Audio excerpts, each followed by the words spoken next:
राधे राधे दोस्तों, आज हम आपको सुनाएंगे कर्मों का फल जरूर भुगतना पड़ता है। एक दहेज के लिए लोग अपनी बहू को क्यों मार देते हैं। बहू भी तो किसी की बेटी होती है, लेकिन लोग बहू को ही दहेज क्यों समझने लगते हैं। अगर आप हमारे चैनल पर नए हैं तो प्लीज़ हमारे चैनल को सब्सक्राइब करें, वीडियो को लाइक करें और शेयर करें। कालू की बहू ने आग लगा ली थी, इसीलिए पूरे गांव में अफरा तफरी मची हुई थी। जो भी यह सुनता कालू के घर की तरफ दौड़ने लगता। लोगों का हजूम लगा हुआ था। एक कमरे से धुआं निकल रहा था। आग लगभग बुझ चुकी थी। कालू का पिता हरप्रसाद अपने काम पर सुबह ही निकल गया था। कालू अभी 1 घंटे पहले खाना खाकर खेतों की तरफ ही गया था। जनवरी का महीना था। धूप भी कोई खास नहीं थी, लेकिन सर्दी बहुत तेज भयंकर थी। गांव के स्त्री पुरुष बच्चे सब इकट्ठे हो गए। धुआं भी अब नहीं निकल रहा था। तभी किसी ने कहा, अरे पुलिस को फोन कर दो। तभी दूसरा बोल पड़ा कि पुलिस आ गई तो सारे घर वाले जेल में सड़ जाएंगे। अभी बाप बेटे में से किसी को तो आने दो। कमरे की किवाड़ खोलने की कोशिश की गई तो अंदर से कुंडी लगी हुई थी। अब किवाड़ तोड़ने के अलावा कोई चारा नहीं बचा था। किसी समझदार ने फिर से सलाह दी कि बिना पुलिस के कोई चतुराई मत करो और बहू के माता पिता को सूचना दो। जितने लोग थे उतनी बातें होने लगी। उस व्यक्ति की बात, जो कि एक पढ़ा लिखा और कम आयु का होने के कारण किसी ने नहीं मानी। लोगों ने बड़ी मुश्किल से उस दरवाजे को तोड़ा और बहू के पीहर में खबर भिजवा दी गई। जल्दी जल्दी उसे मोक्ष धाम ले जाया गया। कालू और हरप्रसाद भी घर आ गए थे। वो कुछ कहने सुनने की स्थिति में नहीं थे। जैसे लोग कह रहे थे वैसे ही वो हाँ में हाँ मिला रहे थे। हरप्रसाद एक 45 वर्ष का छोटा सा व्यापारी था। आसपास के गांवों से फसल खरीदता और मंडी में बेच देता था। उसकी कुल 2 संतानें थी, एक बेटा कालू और दूसरी बेटी अंजू। कालू का विवाह जो उसने सुधा के साथ 8 साल पहले कर दिया था। 8 साल से सुधा के कोई बच्चा नहीं हुआ था, इसलिए सुधा बहुत परेशान रहती थी। महिला सब कुछ सहन कर सकती है, लेकिन उसे कोई बांझ कहकर चढ़ा दे तो उसे बहुत दुख होता है। कालू और सुधा ने भी अपनी सभी जांचें कराईं, लेकिन कोई अच्छा परिणाम नहीं निकला। कल पड़ोस में कहा सुनी हो रही थी। बात ही बात में कालू की पत्नी से वह बोली, ले मेरे तो 3-3 बच्चे हैं, तेरी बहू तो बांझ है, ले खिला ले नाती पोते। सुधा को यह सुनकर बहुत दुख हुआ। वो खुद किसी से नहीं लड़ती थी, उसकी सास ही लड़ रही थी। लेकिन शाम को सास ने सुधा को कहा कि बहू तेरे कारण मुझे सुनना पड़ा है। अगर तेरे बच्चे होते तो कोई भी मुझसे कुछ कहने की हिम्मत नहीं कर सकता था। अब मैं अपने बेटे का दूसरा विवाह तो नहीं कर सकती। अगर कर सकती तो कल ही कालू का दूसरा विवाह कर लूं। हर महिला का सपना होता है कि वह माँ बने। हर सास का सपना होता है कि वह जल्दी ही दादी बने। रात को सुधा ने खाना नहीं खाया और अपने पति को समझाया कि वह दूसरा विवाह कर ले। सुबह सुधा ने सबके लिए चाय बनाई और घर के काम करती रही। ससुर हरप्रसाद खाना खाकर किसी गांव में चला गया और उसका पति कालू खेत पर चला गया। सास पास के किसी घर पर थी और घर में सुधा अकेली रह गई। उसने खाना नहीं खाया था कि पता नहीं उसके दिमाग में क्या चल रहा था। तभी उसने अंदर से किवाड़ लगाकर केरोसिन अपने ऊपर डाला और आत्मदाह कर लिया। सास को पता चला तब तक तो वो जलकर भस्म हो चुकी थी। लोग दुखी मन से मोक्ष धाम पहुंचे और कालू द्वारा मुखाग्नि दी गई। 2 घंटे के बाद सभी वापस हरप्रसाद के घर शोक सभा में बैठे हुए थे कि सुधा के गांव से एक ट्रैक्टर ट्रॉली भर भर कर 50-60 लोग आ गए। हर प्रसाद के घर के बाहर उन लोगों ने पथराव शुरू कर दिया, जिससे कि जो लोग बैठे थे हर प्रसाद के घर वो सारे भाग गए। महिलाएं अभी नहाकर भी नहीं आ पाई थीं कि सुधा के पिता सोनपाल ने गाली देते हुए कहा कि इस घर की एक एक ईंट को बर्बाद कर दूंगा। कहाँ भाग गए डरपोक, अगर हिम्मत है तो सामने आओ। हर प्रसाद को लोगों ने कहीं दूर जाने का इशारा कर दिया था। एक दो ने समझाने की कोशिश की थी कि अंदर से दरवाजे बंद करके जो हमने आग बुझवाई थी, सुधा ने खुद आग लगाई थी, लेकिन सोनपाल ने किसी की नहीं मानी। वो अपने सगे संबंधियों को लेकर थाने चला गया और दहेज हत्या की धारा लगवाकर उसने रिपोर्ट दर्ज करवा दी। तुरंत पुलिस आ गई, शमशान से सुधा की राख ली गई और एफएसएल के लिए भेज दी। अगले दिन अखबारों में खबर छपी, दहेज के लिए बहू की हत्या, दहेज के लिए बहू को जलाकर मार दिया।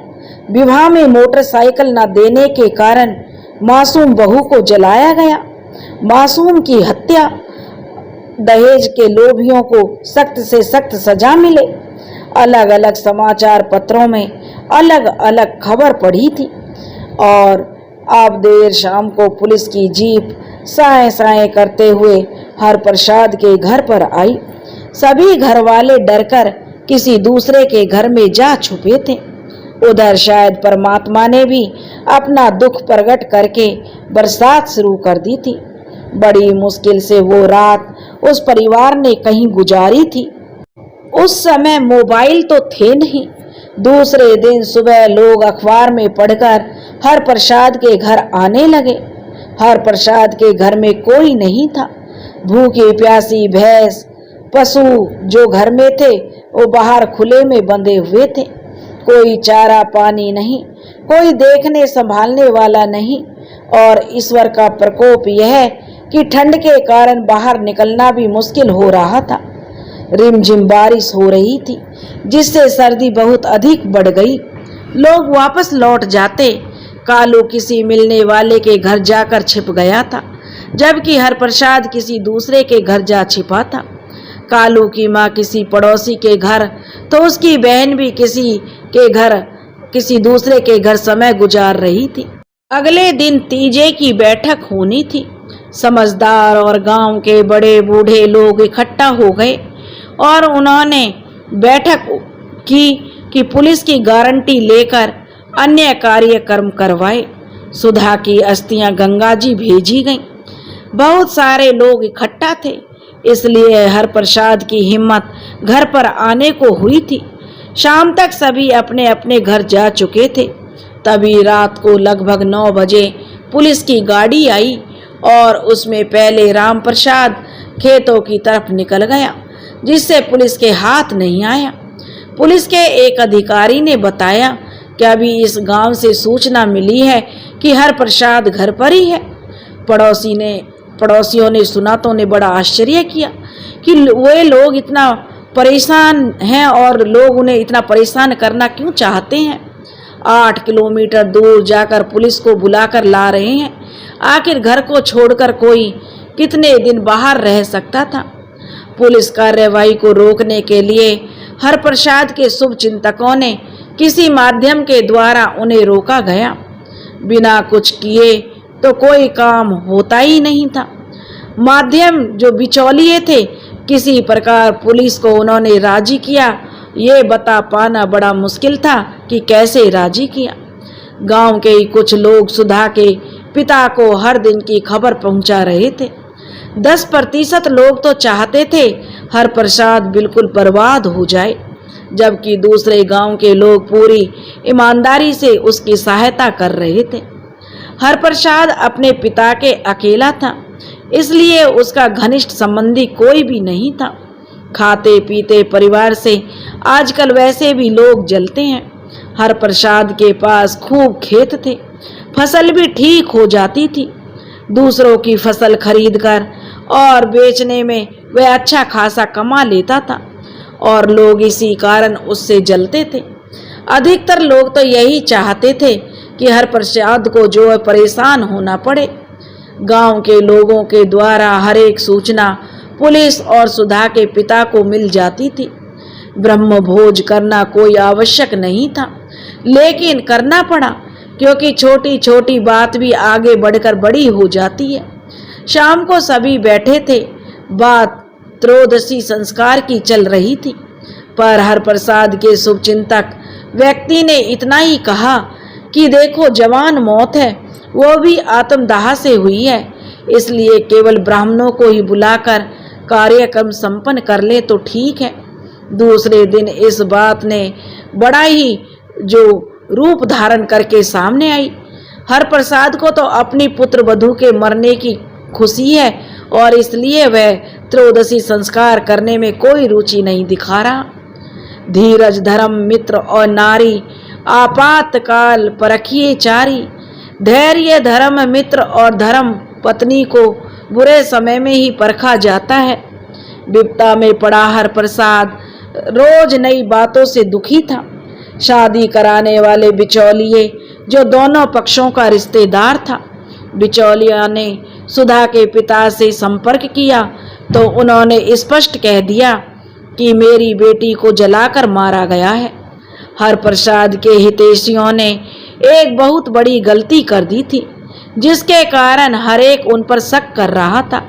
हुआ यूं था कि दरवाजा तोड़कर सुधा का जला हुआ शरीर बाहर निकाल लिया था, फिर डरकर उस कमरे को साफ कर दिया। कुछ ज्यादा समझदार महिलाओं ने गैस सिलेंडर रखकर दुर्घटना का रूप देना चाहा, जो कि संभव नहीं था। पुलिस की जांच अधिकारी भी इस बात पर आश्चर्य कर रहे थे। अगर आत्मदाह किया गया था तो केरोसिन के छींटे फर्श पर जलने के काले निशान क्यों नहीं है? पुलिस ने एक ही बात सोची कि इस परिवार ने अपनी बहू सुधा को मारकर इस कमरे में डाल दिया था और दरवाजे को पहले ही तोड़ दिया था। सच्चाई को छुपाने के चक्कर में बेचारे उल्टा फंस गए थे। अब बात को समझना और संभालना बड़ा मुश्किल था। हरप्रसाद के मित्र ने दोनों तरफ से बचाव कार्य कर दिया था। एक तरफ पुलिस जांच अधिकारी बदलवाया गया, दूसरी तरफ सुधा के पिता को समझाने के लिए भाग दौड़ की गई और उसके रिश्तेदारों को सारी सच्चाई बता दी, लेकिन सफलता नहीं मिली। पुलिस का जांच अधिकारी बदल दिया गया, जिसने गांव के कई लोगों के बयान लिए, जिसमें हरप्रसाद को निर्दोष साबित करके रिपोर्ट से नाम हटा दिया। अब मुख्य आरोपी कालू और उसकी मां रह गए। दोनों के खिलाफ केस रह गया। अब पुलिस दोनों को गिरफ्तार करने के लिए सुबह शाम चक्कर लगाती। रिश्तेदारों ने राजीनामा का पूरा प्रयास किया, लेकिन सुधा का पिता तब भी राजी नहीं हुआ। वो तो अब अपनी बेटी की मौत का हर्जाना लेने के मूड में था। हरप्रसाद भी 2-1 लाख देकर समझौता करने के लिए राजी हो गया, क्योंकि 1-2 महीने में 2-3 लाख अब खर्च वह कर चुका था और जितने भी गहने आभूषण थे वे सब गिरवी रख दिए गए थे। पुलिस अधिकारी बदलवाने के बाद डीएसपी रैंक का एक अधिकारी हरप्रसाद के घर फिर से तफ्तीश करने के लिए आए। एक डीएसपी रैंक के अधिकारी के आने पर लोग सहम गए, लेकिन डीएसपी बहुत ही सरल व्यवहार का और ईमानदार व्यक्ति था। पहले तो लोग डर रहे थे कि जांच अधिकारी बदलवा देने पर कहीं पुलिस अधिकारी नाराज ना हो जाएं, लेकिन ऐसा कुछ नहीं था। लेकिन बहुत जल्दी ही वे लोग सच्चाई का पता लगा लेते हैं। केवल साक्ष्य के अभाव में कोई निर्णय नहीं ले पाते हैं। डीएसपी ने पड़ोस के लोगों के बयान लिए, जिन्होंने यही कहा कि आपस में खटपट होती होगी, लेकिन सुधा को इन्होंने नहीं मारा। हुआ यूं कि एक साधु एक ऐसी गाय लेकर आया था जिसके एक टांग के अतिरिक्त थी, जो पीठ पर लगी हुई थी। वो साधु आशीर्वाद देने के लिए उस गाय को लाया था। महिलाओं में जिज्ञासा अधिक होती है, इसलिए कोई ना कोई भविष्य की जानकारी महिलाएं पूछती रहती हैं। महिलाओं ने सुधा की तरफ इशारा करते हुए कहा कि इसके संतान कब होगी। साधु बाबा ने अपनी आदत के अनुसार कह दिया कि अब समय निकल चुका है और अब इसके संतान सुख नहीं है। सुधा को इस तरह की बातें बहुत दुख देती थी। वो रात और सुबह तो सामान्य थी, लेकिन जब घर में अकेली रह गई तो क्या पता क्यों उसने अपने ऊपर कैरोसिन डालकर आग लगा ली। जांच अधिकारी ने ऐसे बहुत सारे प्रश्न किए और अपने कार्यालय भेज देने की बात कही। पुलिस के डर से छिपे बैठे वो पुलिस के डीएसपी के कार्यालय कैसे चले जाएंगे कहकर पड़ोसियों ने शंका जाहिर की, तो डीएसपी ने भरोसा दिलाया कि कल उन्हें कोई अरेस्ट नहीं करेगा। अभी जब तक जांच रिपोर्ट प्रस्तुत नहीं होगी तब तक कोई गिरफ्तारी नहीं करेगा। अगले दिन हरप्रसाद अपने शुभचिंतकों के साथ डीएसपी कार्यालय गया तो कई लोगों के बयान लिए गए। गांव में केवल महिलाओं के बयान ही दर्ज किए गए थे। अब डीएसपी को भी विश्वास हो गया था कि यह पूरा परिवार इस मामले में निर्दोष है। दहेज हत्या के आरोप को दहेज के लिए आहत कर आत्महत्या के लिए प्रेरित का चार्ज में जो बदल दिया गया, जिससे यही भाव था कि इन लोगों ने दहेज के लिए हत्या स्वयं न करके आत्महत्या के लिए मजबूर किया है। खैर, जब समय खराब होता है तो इंसान को हर एक व्यक्ति के आगे हाथ फैलाने पड़ते हैं, लेकिन कोई साथ नहीं देता। अपने भी पराये की तरह पहचान और बुरे वक्त में ही अपने पराये की पहचान होती है। हरप्रसाद का साथ देने वाला मुश्किल से कोई आता था। हरप्रसाद ने अपने कार्य के अलावा किसी को कभी कष्ट नहीं दिया था, लेकिन फिर भी इस समाज के लोग एक दूसरे को देखकर ईर्ष्या की भावना रखते हैं और दूसरों के सुख से जितनी दुखी होते हैं उतना अपने दुख से नहीं होते। अपना चाहे कितना भी बड़ा नुकसान हो जाए, अपने ऊपर खूब कष्ट हो, तब भी इंसान सुधरने की कोशिश नहीं करता, बल्कि दूसरे के सुख से दुखी होकर अपने आप को परमात्मा को कोसता रहता है। हरप्रसाद डीएसपी कार्यालय में से जो अपने घर आ गए, उस दिन पहली बार लगभग 1 महीने में हरप्रसाद अपने घर आया था। 2-3 दिन शांति से गुजरे, लेकिन कुछ लोगों के हस्तक्षेप से पुलिस फिर हरकत में आ गई, जिससे हरप्रसाद का घर पर रहना खतरे से खाली नहीं था। अब वह दिन भर जंगलों में, खेतों में, पहाड़ियों पर समय गुजारता, शाम को अपने घर आ जाता। घर पर कोई नहीं था, तब उसके पड़ोसी उसको खाना, उसके कपड़े धोना, उसकी हर तरह से हिम्मत बंधाते थे। हरप्रसाद अपने दुख से पीड़ित होकर नशे का सेवन करने लगा। वह रोजाना शाम को शराब पीकर रहता। उसके बाद वह बहकी बहकी बातें करके सबको परेशान और दुखी करता। वह अपना कष्ट, अपने मन की पीड़ा शराब के नशे में कहने लगता और दूसरे लोगों को वह दोषी ठहरा देता। हरप्रसाद जी की सहायता करने वाले लोग भी अब उसकी जली कटी बातें सुनकर उससे नाराज होने लगे। कई लोग थे सहायता करने पर भी उसकी उल्टी सीधी बातें सुनकर, जो उनकी इच्छा होती कि इसे खाना ही नहीं दिया जाए, इसके कपड़े नहीं धोए जाएं, इसको जेल में ही डलवा दिया जाए। लेकिन फिर कोई समझाता कि इतनी बड़ी विपत्ति के बाद इसका दिमागी संतुलन खो बैठा है, जैसे ही इस विपत्ता से छुटकारा मिलेगा वह स्वयं सही हो जाएगा।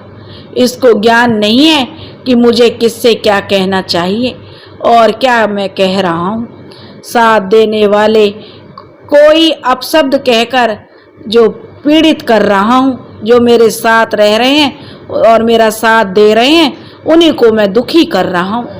अब इसे केवल अपना दुख, अपना बेटा, अपनी पत्नी और अपनी बेटी की चिंता है, क्योंकि इसे डर है कहीं जेल में रहकर पूरा परिवार ही ना बिखर जाए।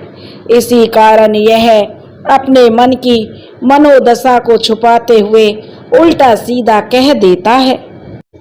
अब सुधा की मौत को 1 साल होने को आया। कालू अपने मित्रों के साथ कहीं दूर चला गया। हरप्रसाद अकेला पुलिस से छिपता फिर रहा था। समाज के लोगों ने सुधा के पिता पर समझौता करने का दबाव डाला, लेकिन उसने तो साफ मना कर दिया। हरप्रसाद के सारे गहने जेवर सब बिकने लग गए। अब वो कर्जे में आ गया, क्योंकि वकील और पुलिस को चुप रखना बहुत मुश्किल था। अब सबने एक ही सलाह दी कि एक बार अपने बेटे को पुलिस को सौंप दे, क्योंकि ऐसे केसों में बिना अरेस्ट किए जमानत नहीं होती। लोगों की बात भी सही थी, क्योंकि कुछ नियम कानून धाराएं ऐसी हैं कि बिना गिरफ्तारी के कोर्ट से भी जमानत नहीं होती। कालू को पुलिस के आगे समर्पण करना पड़ा, जिससे उसकी मां अटैक से मर गई।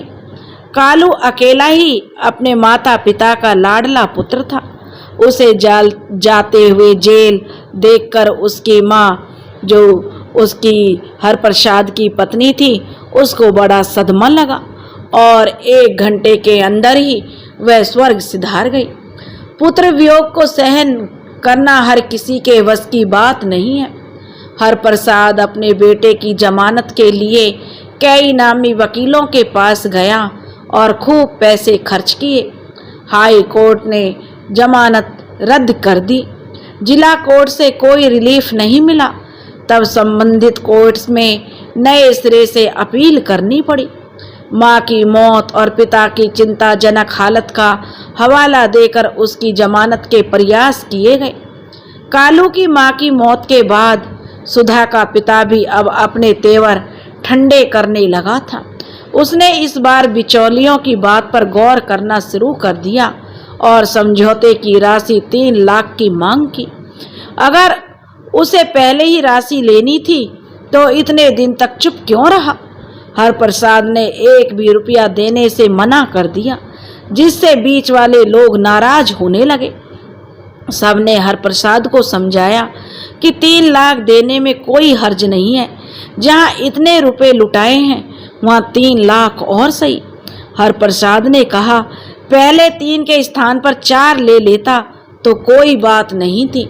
अब मेरी पत्नी भी मैंने खो दी है, बेटे को जेल भेज दिया है, और फिर भी इतने रुपए मैं क्यों दूं? जो भी सजा मिलेगी हम उसे भुगत लेंगे। वकील का प्रयास रंग ला रहा था। कालू की जमानत हो सकती थी कि सारे राज्य में वकीलों ने सरकार की बात का विरोध करते हुए हड़ताल शुरू कर दी। 15 दिन तक वकीलों की हड़ताल से अब तक के सारे प्रयास बेकार हो गए। जल्दी जल्दी सुनवाई अब नहीं हो रही थी, क्योंकि 15 दिन में पुराने केस भी बढ़ गए थे। पिछले केसों के कारण सुधा कालू के केस की सुनवाई नहीं हो रही थी। अगर हड़ताल नहीं होती तो शायद कालू की जमानत हो जाती। हरप्रसाद को फिर समझाया गया और समझौते की राशि 1.5 लाख तय हुई, जिसे 1 हफ्ते में देना था। हरप्रसाद की आर्थिक स्थिति तो बिगड़ ही चुकी थी। कुछ लोगों की सहायता से उसने 1.5 लाख रुपए सुधा के पिता को भिजवा दिए। अगली सुनवाई में सुधा के पिता ने अपने बयान बदल दिए और कालू की जमानत के साथ अगली सुनवाई में रिहा कर दिया। अब कालू पर कोई केस नहीं था। उसे निरपराध मानते हुए सुधा के पिता को खूब लताड़ा गया और 1 महीने जेल में रहकर कालू अपने घर आ गया। कालू की बहन भी अपने किसी रिश्तेदार से घर से जो अब वापस आ गई थी। कालू, हरप्रसाद और उसकी बेटी तीनों 1 साल के बाद मिल पाए थे। 1 साल तक दोनों भाई बहन अलग अलग स्थानों पर छुपते रहे थे। अब हरप्रसाद जल्दी से जल्दी पहले अपनी बेटी का विवाह करना चाहता था। उसने उसके लिए एक योग्य लड़का देखना शुरू कर दिया। घर में समझदार महिला नहीं हो तो घर संभालना बड़ा मुश्किल होता है। हरप्रसाद को डर था, एक बार बदनाम हो जाने पर अपनी बेटी का विवाह वह कैसे कर सकेगा। अब हरप्रसाद ने अपनी बेटी का विवाह तो कर दिया, वह भी एक बड़े घर में। अब दोनों पिता पुत्र ही रह गए। खाना बनाने वाला कोई नहीं था। वक्त की मार ने हरप्रसाद के घर को बिखेर कर रख दिया था। कर्ज सिर पर चढ़ गया और विदुर बाप बेटे ही दोनों रह गए। वंश बढ़ाने की अभिलाषा भी धरी की धरी रह गई। गांव के ही एक व्यक्ति ने अपने मामा की पोती से कालू का विवाह करवा दिया। कालू की दूसरी शादी हुई तो घर घर जैसा लगने लगा। पहले वो घर सूना सूना बहुत बुरा लगता था। 1 बरस के बाद कालू के एक बेटे ने जन्म लिया। हरप्रसाद अपना सारा दुख भूल गया। छोड़ा हुआ काम फिर शुरू हो गया। जीने के लिए भी तो कुछ सहारा होना चाहिए। बिना उमंग बिना कारण तो पशु ही जीते हैं, मनुष्य नहीं। इंसान अकेला नहीं जी पाता, अपनी आयु को ही पूरा करता है। 2 साल बाद कालू की पत्नी ने दूसरे पुत्र को जन्म दिया और 3 साल में 2 बच्चे हो गए। अब उस घर में चहल पहल होने लगी। अब उस घर में फिर से खुशियां लौट रही थी। हरप्रसाद का परिवार बढ़ रहा था।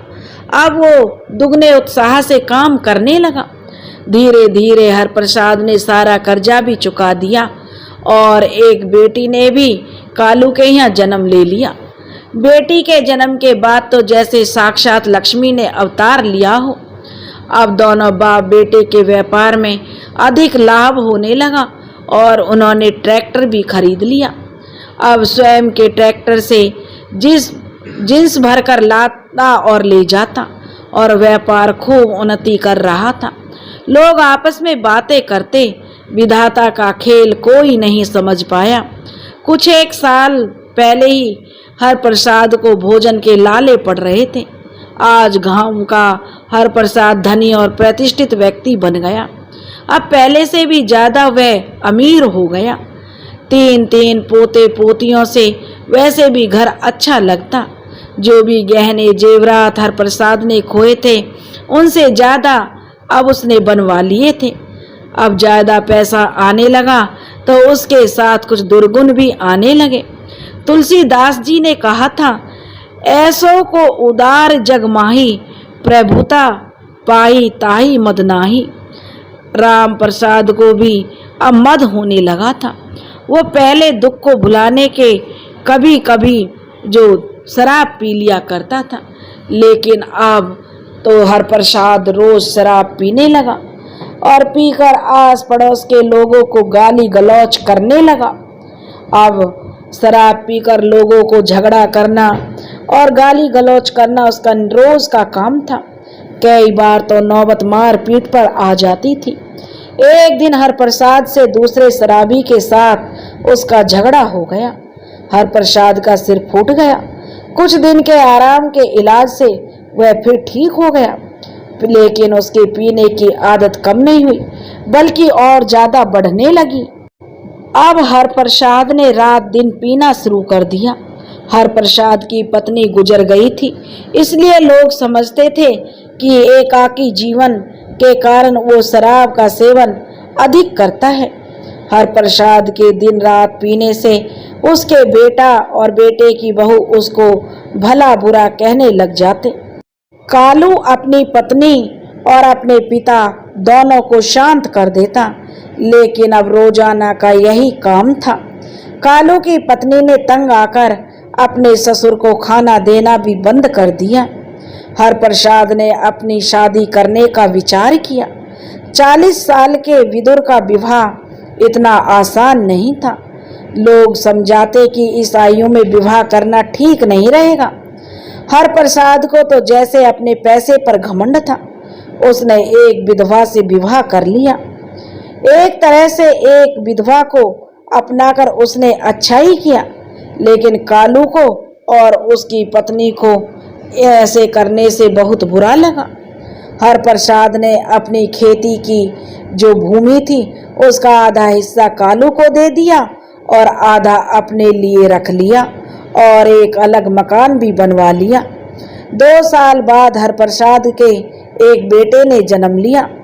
हरप्रसाद और उसकी पत्नी रेवती बहुत खुश हुए। रेवती अपनी एकमात्र बेटी का विवाह कर चुकी थी।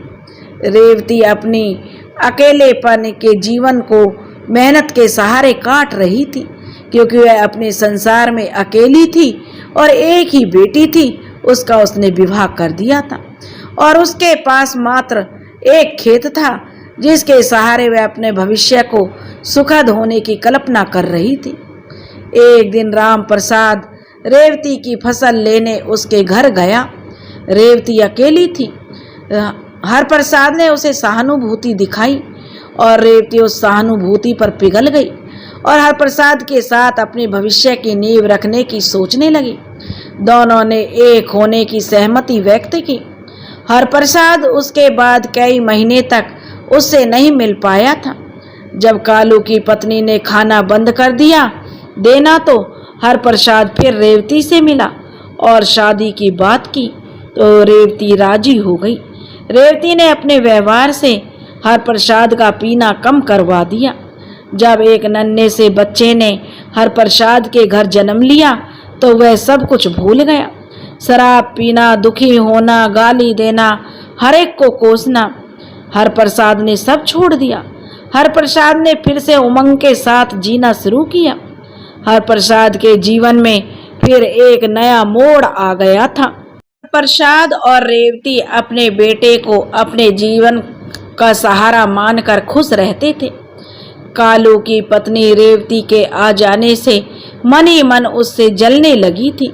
भले ही घर अलग अलग था, लेकिन उसकी सबसे बड़ी चिंता यही थी कि जो जायदाद अकेले कालू को मिलने वाली थी उसका एक और हकदार आ गया। हरप्रसाद अब अधिक मेहनत करने लगा। नए उत्साह और नए सपनों के साथ दोनों पति पत्नी अपना जीवन बिता रहे थे। हरप्रसाद अभी भी कालू को उतना ही चाहता था जितना कि पहले चाहता था।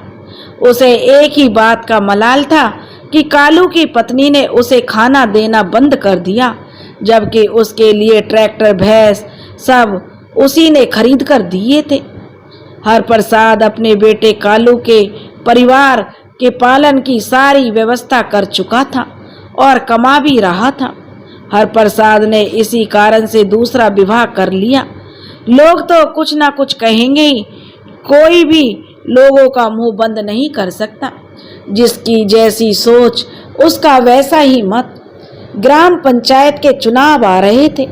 लोकतंत्र की सबसे छोटी इकाई ग्राम पंचायत के चुनाव में लोग अपना अपना भाग्य आजमाते हैं। गांव का सरपंच होना भी प्रतिष्ठा का सवाल बना लेते हैं। एक पद के लिए 12 उम्मीदवार चुनाव मैदान में उतरे। लालच, भाई भतीजा वाद और झूठे वादे चलते हैं। हरप्रसाद का तो परिवार भी नहीं था। केवल 4 वोट थे, जिनमें 2 कालू और उसकी पत्नी के थे, और कालू की पत्नी तो वैसे भी उसे जिताना नहीं चाहेगी। कुछ लोगों के कहने पर हरप्रसाद ने भी अपना नामांकन भर दिया। ज्यों-ज्यों चुनाव नजदीक आ रहे थे, त्यों-त्यों जनसंपर्क बढ़ गया। हरप्रसाद अकेला रेवती के साथ अपने लिए वोट मांगने जाता, जबकि अन्य प्रत्याशी जितने भी थे सब खूब जुलूस लेकर चलते थे। मतदान हुआ और हरप्रसाद 74 वोटों से विजयी हो गया था और गांव का सरपंच बन गया। कुछ लोग जो उससे मन ही मन जलते थे, उन लोगों ने हरप्रसाद को हराने की भरकस कोशिश की थी, लेकिन फिर भी बिना खर्च हुए उसे गांव की सरपंची मिल ही गई। हरप्रसाद ने सभी गांव वालों का आभार व्यक्त करते हुए एक सामूहिक भोज का आयोजन किया। कालू और उसकी पत्नी उसके सामूहिक भोज में खाना खाने नहीं आई। रेवती ने अपने बेटे का नाम हर्ष रख लिया था। हर्ष वैसे भी हंसता रहता था। रेवती अपने कामों में लगी रहती और हर्ष अपने झूले में पड़ा किलकारी मारकर हंसता रहता था। भूखा होने पर रोने की बजाय अपने पैर के अंगूठे को चूसता रहता था। रेवती पर अब काम भी बढ़ गया था, क्योंकि सरपंच पति से मिलने वाले लोग उसके पास आते ही रहते थे। सबको चाय बनाकर पिलाना, पानी पिलाना और कभी कभी तो नाश्ता और खाना भी खिलाना पड़ता था। एक दिन रेवती पानी लेने दूर गई।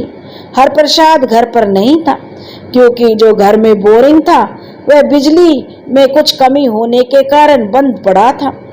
घर पर किसे छोड़कर जाऊं, यही रेवती की समझ में नहीं आ रहा था। तभी रेवती पड़ोस की एक छोटी सी लड़की को हर्ष के पास बिठाकर पानी लेने के लिए चली गई।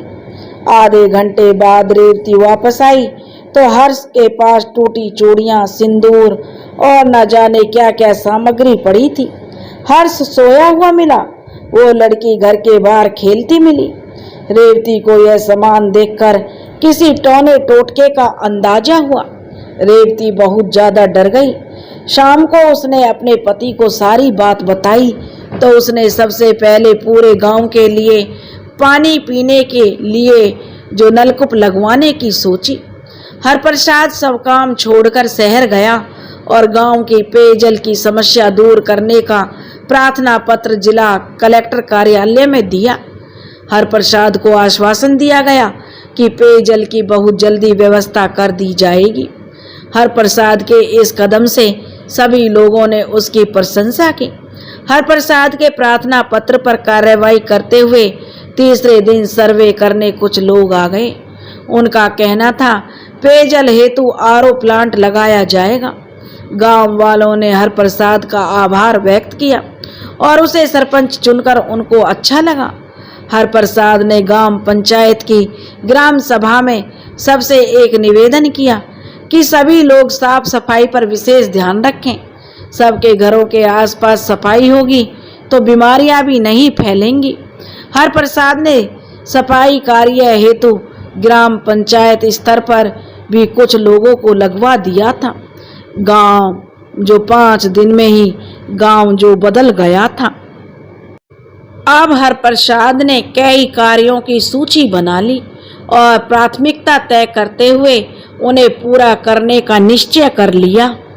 हरप्रसाद के प्रयासों से उस क्षेत्र की काया पलट हो गई। लोग सुखी रहने लगे। समय का चक्र ऐसा ही है, कुछ ना जाने कब बदल जाए। सब कुछ नष्ट हो जाने के बाद फिर से हरप्रसाद अपने आप को संभालने लगा था और उसने अपने आप को संभाल भी लिया, जिसमें उसकी पत्नी का सहयोग अधिक रहा था। रेवती बहुत ही मेहनती और समझदार महिला थी। हरप्रसाद के साथ उसने अपने जीवन को नए रास्ते पर डाला, बल्कि लोगों को भी नई राह दिखाई थी। अपनी सच्चाई पर रहने वाला और ईश्वर पर विश्वास रखने वाला अवश्य ही सफलता प्राप्त करता है। अपने पति के देहांत के बाद भी उसने संतोष का साथ जो अपने जीवन को जिया था। जो भी मेहनत से रूखा सूखा मिल जाता था, रेवती उसी में संतुष्ट रहती थी। आज जब उसके पास, उसके पति के पास खूब धन है, तो ऐसा नहीं है कि वह अहंकार में रहती हो। आज वो सबसे ज्यादा समझ से काम लेती है, किसी को कुछ कहने का मौका नहीं देती। अपने सौतेले बेटे कालू को भी उसने माफ कर दिया। रेवती ने कालू और उसकी पत्नी को फिर से अपना लिया। हरप्रसाद ने तो उसका खूब विरोध किया कि इस कालू की पत्नी ने हमारे बेटे की जान लेने की कोशिश की थी, तुम फिर भी उसका विश्वास कर रही हो। रेवती ने हरप्रसाद को समझाया कि सब समय का खेल है, कब इंसान किसी का दुश्मन बन जाए और कब मित्र बन जाए कुछ नहीं कहा जा सकता। इसलिए जो बीत गया उसे भूलकर नए सिरे से संबंध जोड़ना ही जीवन है। पति पत्नी में खूब विवाद होता, लेकिन फिर भी समझौता करना पड़ता है। अपने अपने अहम के कारण जीवन को नरक नहीं बनाना चाहिए। हरप्रसाद को नेतागिरी से फुर्सत नहीं मिलती थी। वो किसी ना किसी काम से शहर भागता रहता था। तब उसकी अनुपस्थिति में रेवती घर खेत का काम संभालती। रेवती को सारी जिम्मेदारी संभालते देखकर कालू ने उसका सहयोग करना शुरू कर दिया। कालू की पत्नी ने भी रेवती को अब अपनी सास मान लिया था, क्योंकि रेवती का व्यवहार हमेशा उसके प्रति प्यार भरा ही रहा। अब घर का काम दोनों सास बहू मिलकर निपटा लेती, क्योंकि कोई ना कोई आता रहता था। कालू भी जमकर मेहनत करने लगा था और अच्छी फसल पैदा होने लगी थी। अब हर प्रसाद का घर एक सुखी परिवार उसको मिल गया और सुखी परिवार रहने लगा। सब लोग सुख से रहने लगा। हर प्रसाद का घर अब एक सुखी परिवार बन गया था और लोगों के लिए मिसाल बन गया था। दोस्तों, किस्मत का कुछ पता नहीं कब क्या खेल दिखा दे, इसलिए इस पर भरोसा करके अपने कर्म करने चाहिए।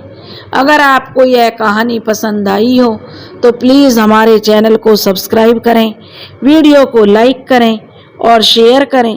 राधे राधे।